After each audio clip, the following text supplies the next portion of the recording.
Vós deixais de lado a justiça e o amor de Deus. Amados irmãos e irmãs que celebram conosco esta Santa Missa pelos meios de comunicação, também aqui presentes nesta Igreja Matriz de Santa Luzia em Avanhandava, na manhã desta quarta-feira, dia 16 de outubro, quando a Igreja, dentre tantos santos, celebra a memória de Santa Margarida Maria Alacoque.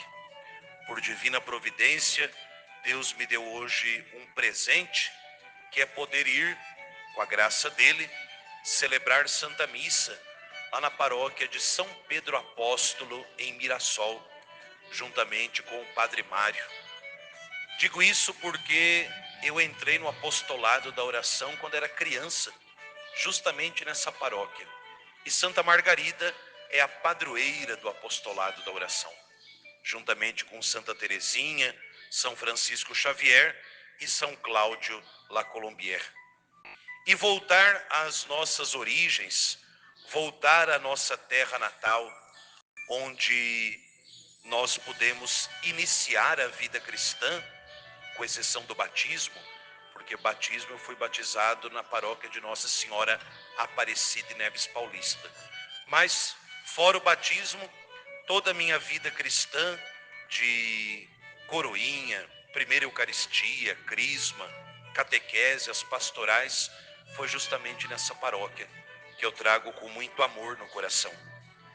Com a graça de Deus, eu já agradeço a Ele a graça de hoje poder, às 7 horas da noite, celebrar Santa Missa lá nesta paróquia tão querida de São Pedro Apóstolo em Mirassol.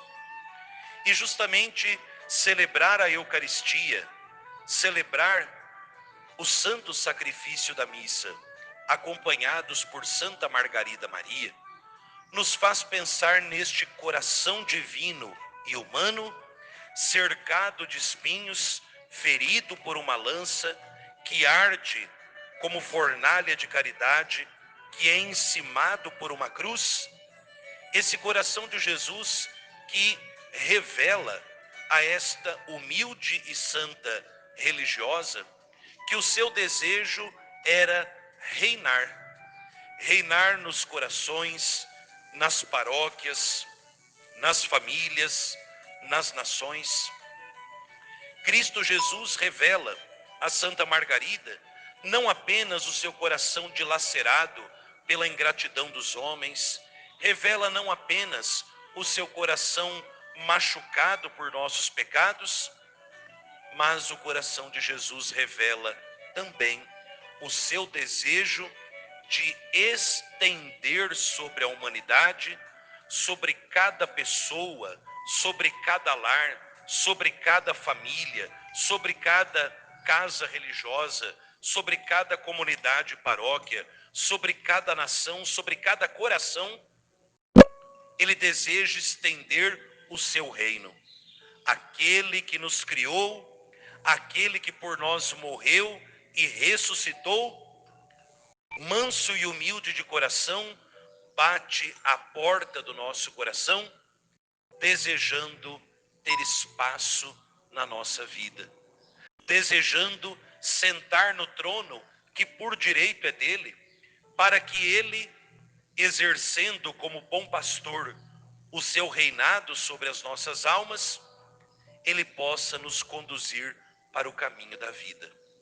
Santa Margarida Maria Alacoque sofreu muito, como todos aqueles que querem servir a Deus. Sofreu grandes incompreensões dentro mesmo do próprio convento. Era algo muito novo o coração de Jesus, ainda que Santa Gertrudes já tivesse tido revelações místicas sobre o coração de Jesus, mas estava ali meio que apagadinho. É graças à perseverança, é graças ao esforço unido à graça de Deus na vida de Santa Margarida, que a festa litúrgica do Sagrado Coração de Jesus pôde ser instituída e assim o mundo todo pudesse se aproximar com maior confiança desta torrente, desta fonte de graças que é o coração de Jesus. E justamente o coração de Jesus deseja ser o modelo, o alicerce do coração de cada homem e cada mulher, para que, tendo em nós os mesmos pensamentos, os mesmos sentimentos do coração de Jesus, a nossa vida se assemelhe à vida de Cristo e assim nós procuremos viver como Cristo viveu, que é o que disse São Paulo aos Gálatas e a nós hoje na primeira leitura. Se de fato pelo batismo nós nascemos para o Espírito, morremos para a carne, que nós também possamos viver e proceder conforme o Espírito Santo nos conduz. E viver uma vida conforme o Espírito Santo nos conduz, deve nos levar a compreender que as obras da carne, ou seja, os desejos meramente humanos, estarão sempre opostos ao desejo do Espírito Santo, ao desejo de Deus. São dois projetos de vida irreconciliáveis. São dois projetos de vida que são como água e óleo. Não dá para eu misturar uma vida mundana com uma vida cristã. Padre, mas isso não é muito radical? Exatamente. A vida cristã é assim.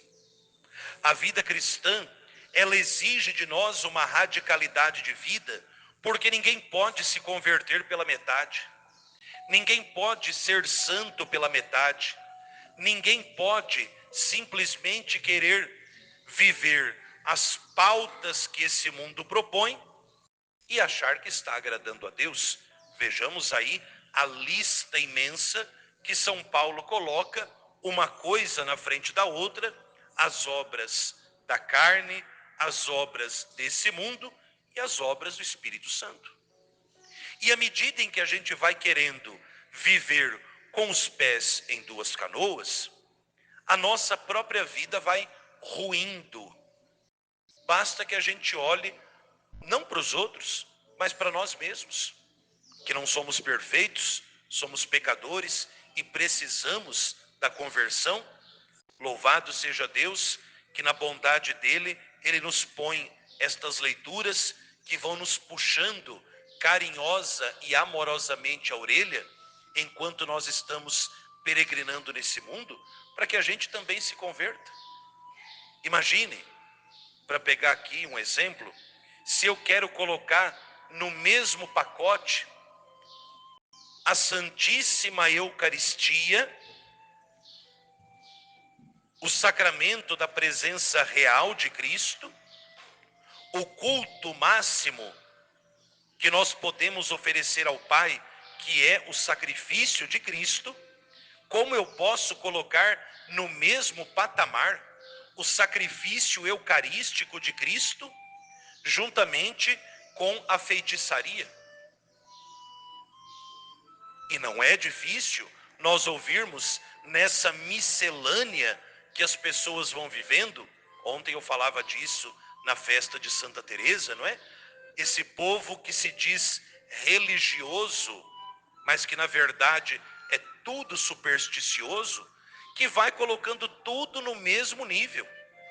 Vai colocando a feitiçaria, esses cultos macabros, feitos aí nas encruzilhadas da vida, nas caladas da noite, vão colocando no mesmo patamar que o sacramento da presença de Cristo, ao ponto de ouvirmos o absurdo, e isso é pecado contra a fé, de achar que eu posso ser um bom católico cristão,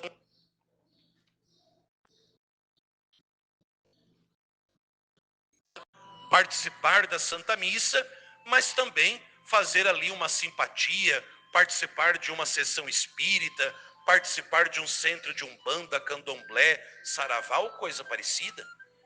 e dizer, não, não tem problema, é a mesma coisa. Não é.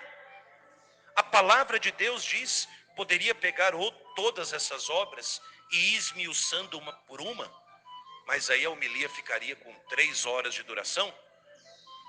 Mas vejam, como é que eu posso colocar a presença viva de Cristo, o sacrifício de Cristo na Eucaristia, no mesmo balaio destas outras coisas que o apóstolo São Paulo condena, juntamente com a libertinagem, devassidão, fornicação, idolatria, inimizade, contenda, ciúme, ira, intriga, discórdia, facção, inveja, bebedeira, orgia e coisas semelhantes. Como eu posso colocar tudo isso junto com a Eucaristia e dizer que a minha vida cristã me conduzirá para o céu? Não. O maligno foi enfiando na nossa cabeça que basta nós sermos gente boa, basta a gente fazer coisas boas, que nós entraremos no céu. Minha gente, o demônio teme que a gente reconheça a autoridade de Cristo. Haja vista o único nome que o diabo, na Sagrada Escritura, não chama Jesus, é Senhor. O diabo chama Jesus de Filho de Deus, Santo de Deus, o enviado de Deus, mas o diabo não reconhece o senhorio de Cristo. O diabo não aceita o senhorio de Cristo, como ele está fazendo na cabeça de tanta gente, dentro e fora da igreja. Não basta que eu seja uma pessoa boa, basta que eu pratique algumas coisas interessantes, como diz Jesus aqui no Evangelho, basta que eu pague o dízimo disso, que eu dê no fim do ano uma cesta básica ali, que eu participe de uma ONG aqui, que eu participe de um grupo social ali, que eu estou com o céu garantido. Não está. Não está. Quem não se sujeita à autoridade de Cristo, quem não se submete ao mandamento de Cristo, quem não declara o senhorio de Cristo na própria vida, aproveitando uma das promessas do coração de Jesus a Santa Margarida, quem não entroniza o coração de Jesus na sua própria vida, não herdará o reino dos céus. Isso é um fato. Mas, padre, isso pode magoar alguém. O que eu posso fazer? Vocês acham que eu também não fico com a cara corada de vergonha quando eu ouço um evangelho que eu ainda não estou vivendo na minha vida? O evangelho justamente é para isso. É para nos conduzir pelo caminho da vida, para nos colocar no caminho do céu.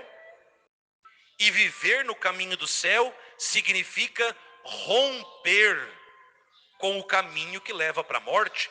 Salmo responsorial da missa de hoje. Veja, leia de novo o Salmo 1, primeiro salmo do Saltério, e veja se é possível colocar na mesma estrada a vida e a morte. Não dá. Mas estão dizendo por aí que tudo salva, que tudo leva para o céu, que o que importa é a pessoa ser boa. Minha gente, disse Jesus no Evangelho de domingo passado, como é difícil entrar no reino de Deus. Estão querendo esta nova ordem mundial, esses grupos esquisitos que vão se infiltrando dentro da igreja, estão querendo colocar essa mentira, e estão conseguindo colocar esta mentira de que a fé cristã, a vida cristã, é só uma coisa boa entre tantas coisas igualmente boas.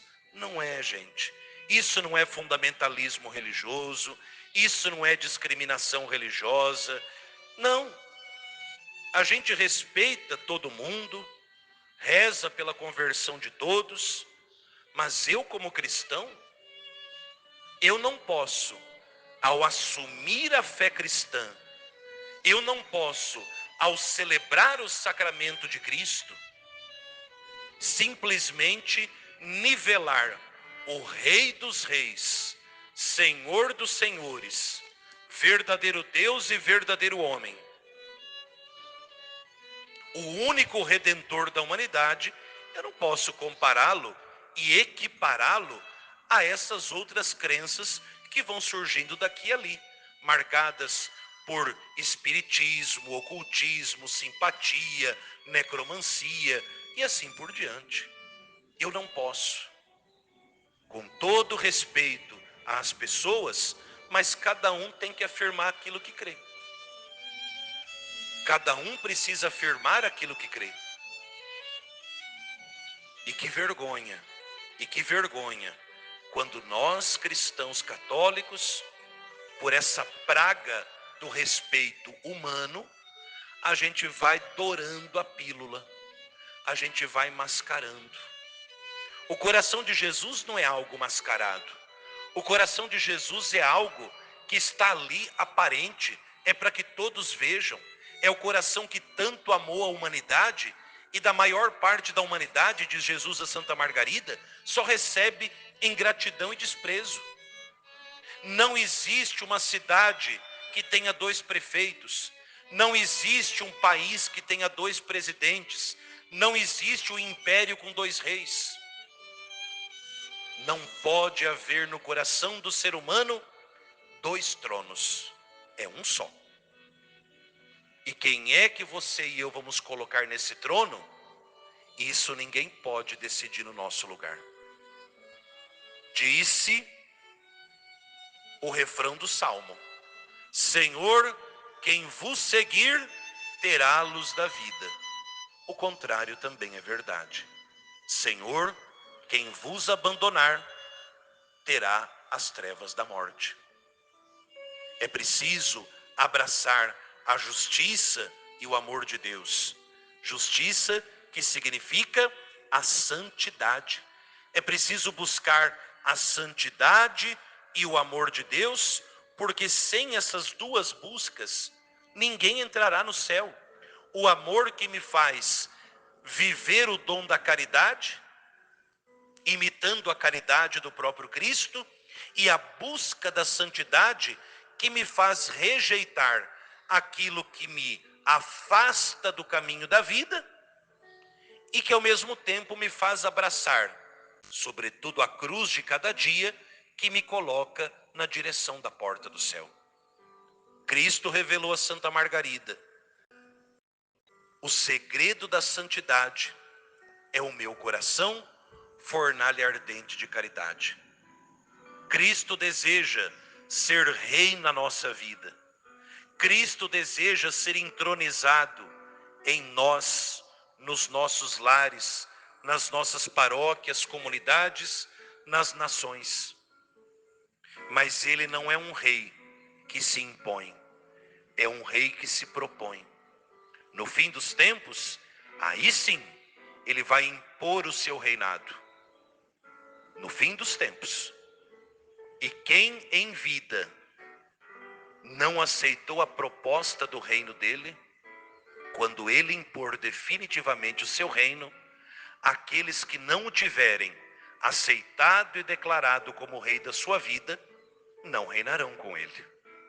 Peçamos a Nossa Senhora, ela que é o trono de Deus, ela que, mais do que outra criatura, teve e tem o coração como trono de Cristo, que ela interceda por nós, para que o coração de Jesus, entronizado na nossa vida, seja ele a ditar os rumos da nossa alma, seja ele a ditar a moral da nossa vida, que o coração de Jesus seja o critério das nossas escolhas, das nossas renúncias, das nossas decisões de cada dia.